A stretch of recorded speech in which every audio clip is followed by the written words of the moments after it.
आज या ठिकाणी बरीच वर्षानंतर जिल्हा परिषद पंचायत समितीच्या निवडणुका लागल्या आणि आज भारतीय जनता पार्टी आणि शिवसेना या दोन्ही पक्षांचा प्रचार शुभारंभ जिल्ह्याचे नेते आणि आमचे नेते आदरणीय प्रकाशांना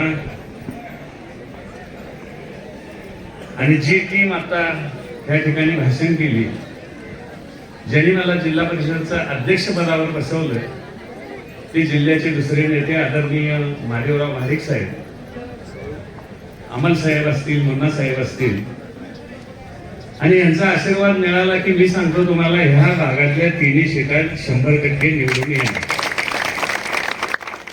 मी खुर्ची असेल, कुंभोज असेल, या जी 7-8 गावं या ठिकाणी आपल्याला दिलेली आहेत, त्या सगळ्या गावामध्ये मी ज्यावेळी निवडणुकीला उभा राहिलो त्यावेळी मी कुणाच्याही ओळखीचा नव्हतो, पण एक उद्योगपती म्हणून मला लोक सगळी ओळखत होते.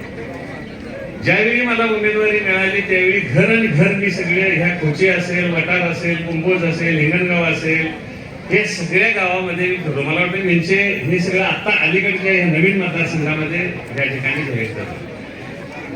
आज महाडिक साहेबांचे माजी चेअरमन आहेत, शिवाजीराव पाटील आहेत, भास्करराव आहेत, तिन्ही उमेदवार आहेत, दिलीप पाटील आहेत, अशोकराव आमचे जुने सहकारी आहेत, किरण माळी असतील, प्रकाश पाटील असतील, या सर्वांनी मिळून मी यांना एकच मंत्र दिलाय, आपल्यापेक्षा वयानं मोठा दिसले की पाया पडायचं. पैसे वाटणं ह्याच्यावर निवडणूक तुमची होणार नाही. ही श्रद्धा आहे. आपल्याला जो माणूस किंमत देतो त्याच्यासाठी एक मत द्यायला काही हरकत नाही. आणि माझी इच्छा आहे, मी खुर्चीला किती पैसे दिलेत ह्याचा मी उल्लेख या ठिकाणी करणार नाही, कारण आमदारांनी लिमिटेड फंड होता, जिल्हा परिषद अध्यक्षाला 450 कोटीचा फंड होता. मी स्वतः जाऊन प्रकाश अण्णांच्या मदतीनं सेक्रेटरी असेल, पालकमंत्री असेल, फायनान्स मिनिस्टर असेल, सगळ्या ठिकाणी जाऊन आम्ही 450 कोटीचा निधी आणला. आणि इतिहासामध्ये महाराष्ट्रामध्ये पहिली जिल्हा परिषद, कोल्हापूर जिल्हा परिषद आणण्यामध्ये आज जिल्हा परिषद DC पाटलाचा किती मोठा वाटा होता हे सगळ्यांना माहिती आहे. कोण मागल, कुठल्या पक्षाचा आहे मला माहिती नाही. भाजपची एकच सीट होती, KS अण्णा. आता कसं किरण माळी एकच अण्णा, माळी अण्णा म्हटले ना, तसं आम्ही KS अण्णा एकच अण्णा असं BJPचा त्यावेळी एक होता आणि शिवसेनेचा देखील एकच होता शिवसेनेचा. ह्या दोनची संख्या या ठिकाणी सत्तेमध्ये पालटावी अशी मी सगळ्या या लाडक्या बहिणींना आणि लाडक्या भावांना या ठिकाणी विनंती करतो. मगाशी सांगितलं तसं केंद्रामध्ये BJPची सत्ता आहे, महाराष्ट्रामध्ये BJP महायुतीची सत्ता आहे, तर जिल्हा परिषदेमध्ये सुद्धा महायुतीची सत्ता आली तर एका पाईपलाईन मध्ये टाकलेले पैसे हे डायरेक्ट आपल्या ग्रामीण भागामध्ये येतील ह्याच्यात मला शंका वाटत नाही. आपण कुठल्याही पक्षावर टीका करणार नाही, पण आमच्या पक्षाला निवडून दिलं तर निधी कमी पडू देणार नाही एवढी मी खात्री या ठिकाणी देतो.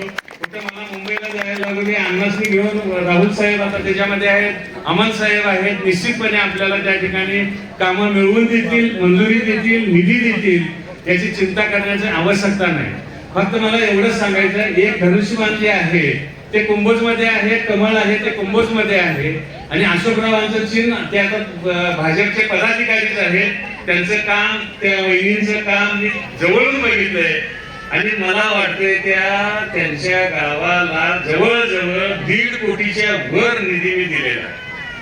आणि त्या गावचे बाकीचे सगळे इतर नेते आहेत, शंकर पाटील साहेब आहेत, शिवाजी पाटील साहेब आहेत. निश्चितपणे आपण डोळं झाकून या महायुतीला मतदान करावं. काही अडचणी असल्या ह्यांच्याकडनं नाही झाल्या तर मी माझा नंबर देईन, प्रकाशांकडे आपल्याला नेईन आणि या भागातली सगळी कामं पूर्ण करून देण्याची ग्वाही मी आपल्या या ग्रामस्थ मंडळींना, लाडक्या बहिणींना, भावांना, ज्येष्ठांना देतो. आणि या तिघांना प्रचंड मताने निवडून द्यावं अशी आपल्याला कळकळीची